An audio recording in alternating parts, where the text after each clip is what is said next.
السلام علیکم ناظرین، میں پروفیسر حافظ محبوب احمد آپ کے سامنے تفسیر القرآن کا اگلا سیگمنٹ لے کر ایک مرتبہ پھر حاضر ہوں۔ جیسے کہ آپ کو معلوم ہی ہے کہ پچھلے حصے کے اندر ناسخ و منسوخ کا بیان ہوا، تو اصل میں اس حصے کے اندر یہودی اور ان کی مختلف شرارتوں کا جو ہے وہ بیان چل رہا ہے کہ یہودی کوئی موقع بھی ایسا جاننے نہیں دیتے تھے ہاتھ سے کہ جس کے ذریعے وہ مسلمانوں کو تنگ نہ کر لیں، معاذ اللہ آپ صلی اللہ علیہ وسلم کو اذیت نہ دے لیں۔ چنانچہ آپ نے دیکھا کہ اس سے پہلے مسلمانوں کو اجتماعی طور پر لفظ رائے نہ کہنے سے منع کیا گیا آپ صلی اللہ علیہ وسلم کو مخاطب کرتے وقت، کیونکہ اس کے پس منظر میں بھی یہودیوں کی شرارت تھی کہ وہ رائے نہ کہہ کر جو ہے ایک ایسے معنی مراد لیتے تھے کہ جو اچھے نہیں تھے۔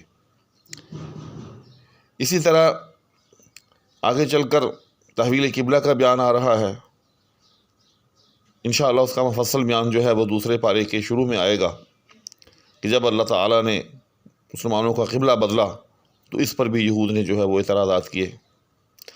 الغرض یہودی جو تھے وہ مسلمانوں کو آپ صلی اللہ علیہ وسلم کو اذیت دینے کا کوئی موقع ہاتھ سے جانے نہیں دیتے تھے، اور اسلام اور اس کے ابدی عقائد پر اعتراض کا بھی کوئی محل جو ہے وہ ہاتھ سے چھوٹنے نہیں دیتے تھے۔ چنانچہ اب انہوں نے ایک نیا اعتراض کیا کہ جس طرح سے موسیٰ علیہ السلام پر تورات جو ہے وہ یکبارگی نازل کی گئی تھی، آپ صلی اللہ علیہ وسلم پر قرآن جو ہے وہ یکبارگی کیوں نازل نہ ہوا، یعنی ایک ہی مرتبہ؟ آپ کو معلوم ہی ہوگا کہ قرآن کریم جو ہے وہ 23.5 برس کے عرصے میں تھوڑا تھوڑا نجمن کر کے جو ہے وہ نازل ہوا۔ اس کا مفصل بیان جو ہے وہ سورہ بنی اسرائیل میں آگے چل کر آئے گا کہ اس میں کیا حکمت ہے، انشاءاللہ اپنے موقع پر اس کو تفصیل سے بیان کروں گا۔ تو آج کی جو آیات ہیں وہ اسی پس منظر میں ہیں، تو آغاز کرتا ہوں۔ اعوذ باللہ من الشیطان الرجیم، بسم اللہ الرحمن الرحیم۔ ام تريدون ان تسألوا رسولکم کما سئل موسیٰ من قبل ومن يتبدل الکفر بالایمان فقد ضل سواء السبیل۔ اس کا مفہوم یہ ہے کہ کیا تم مسلمان چاہتے ہو کہ تم بھی اپنے رسول سے ایسے سوالات کرو جیسے موسیٰ نے اس سے پہلے اپنے رسول سے کیے؟ موسیٰ علیہ السلام سے یہود نے طرح طرح کے جو ہے وہ الٹے سیدھے سوالات کیے۔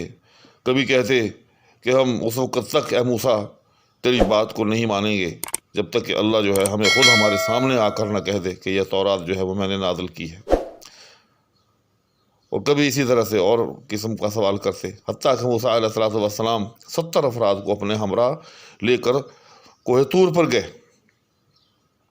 اور وہاں جا کر بھی وہاں بھی جو ہے وہ نہ مانے، حتیٰ کہ اللہ تعالیٰ نے ان سب کو جو ہے وہ ہلاک کر دیا۔ آگے فرمایا وَمَن يَتَبَدَّلِ الْكُفْرَ بِالْإِيمَانِ فَقَدْ ضَلَّ سَوَاءَ السَّبِيلِ۔ یہ ایک عمومی طور پر ایک ضابطہ بیان کیا کہ جو کوئی بھی ایمان کے بعد کفر اختیار کر لے تو یاد رکھے کہ وہ جو ہے وہ سیدھے راستے سے گمراہ ہو جائے گا۔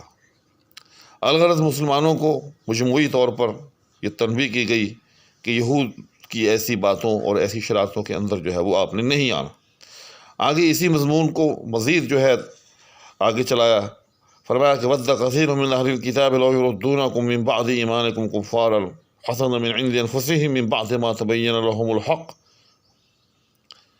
فرمایا کہ یہ جو اہل کتاب ہیں ان میں سے کثیر تعداد میں یہی چاہتے ہیں کہ تمہیں ایمان کے بعد پھر سے جو ہے وہ کافر بنا دیں، اور فرمایا کہ ایسا اس وجہ سے ہے کہ ان کے دلوں کے اندر حسد ہے۔ جی ہاں، اور اس کی ایک اپنی تاریخ ہے۔ اس کی تاریخ یہ ہے کہ انبیاء کی ایک کثیر تعداد جو ہے وہ بنی اسرائیل میں مبعوث کی گئی۔ اب اسی کثیر تعداد کو دیکھتے ہوئے انہیں یہ توقع تھی کہ جو آخری پیغمبر ہے یعنی حضور اکرم صلی اللہ علیہ وسلم، جس کی علامات اور نشانیاں جو ہیں مسلسل بیان ہوتی رہیں، سابقہ کتب میں آپ صلی اللہ علیہ وسلم کی پیشن گوئیاں بھی جو ہے وہ دی جاتی رہیں، تو انہیں یہی توقع تھی کہ وہ پیغمبر جو ہے وہ بنی اسرائیل میں سے ہوگا۔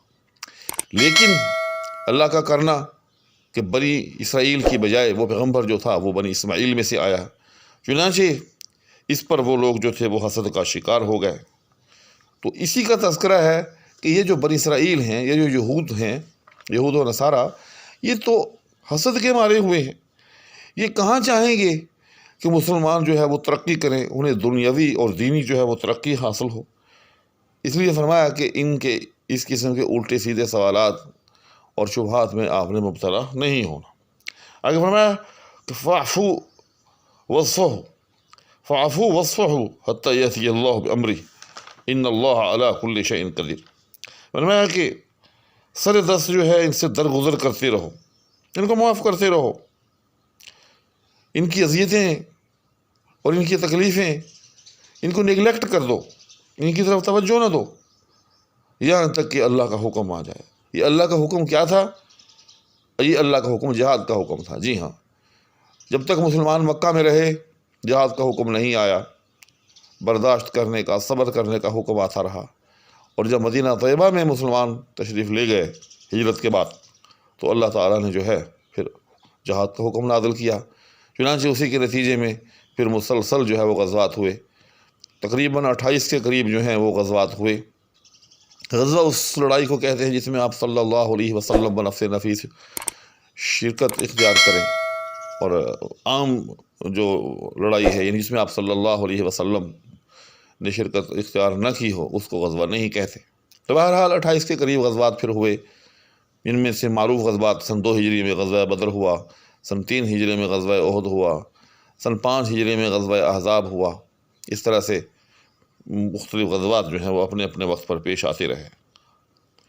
تو اسی کا حکم دیا جا رہا ہے کہ جب تک جہاد کا حکم نہ آ جائے ان کی الٹی سیدھی باتیں جو ہیں ان کی طرف توجہ نہ دو، ان کی اذیتوں کو، ان کی تکلیفوں کو نظر انداز کر دو.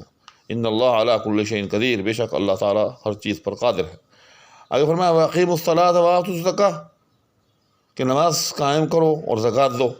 وما تقدموا لانفسکم من خیر، اور تم جو کچھ بھی اپنے نفوس کے لیے، اپنی بھلائی کے لیے، اپنے آپ کے لیے نیکیوں کی صورت میں آگے بھیجو گے تجدوہ عند اللہ، اس کو قیامت کے دن تو اللہ کے ہاں پاؤ گے.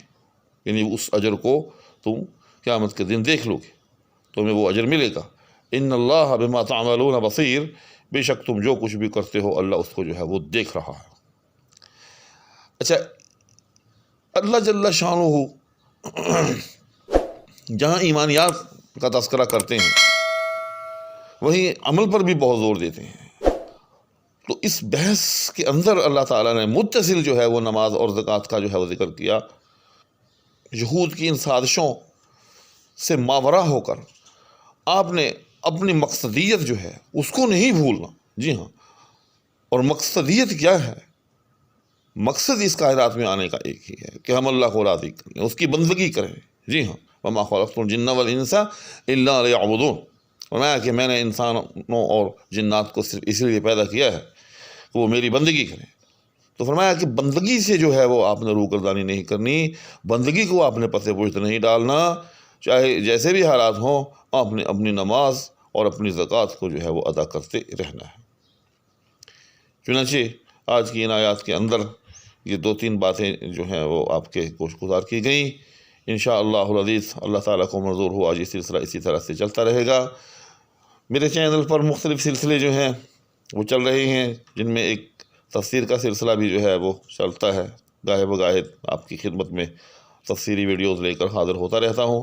انشاءاللہ العزیز ارادہ تو یہی ہے کہ پورا قرآن جو ہے اسی طرح سے جو ہے آپ کے ساتھ شیئر کیا جائے، اس کی پوری تفسیر کی. تو اسی لیے میں آپ سے پہلے بھی گزارش کرتا رہتا ہوں، دوبارہ اب یہ کروں گا کہ کائنڈلی چینل کو سبسکرائب کر لیں تاکہ آپ تک تمام ویڈیوز جو ہیں وہ پہنچتی رہیں. اپنا خیال رکھیے گا. اسی کے ساتھ آپ سے اجازت چاہوں گا. اللہ حافظ.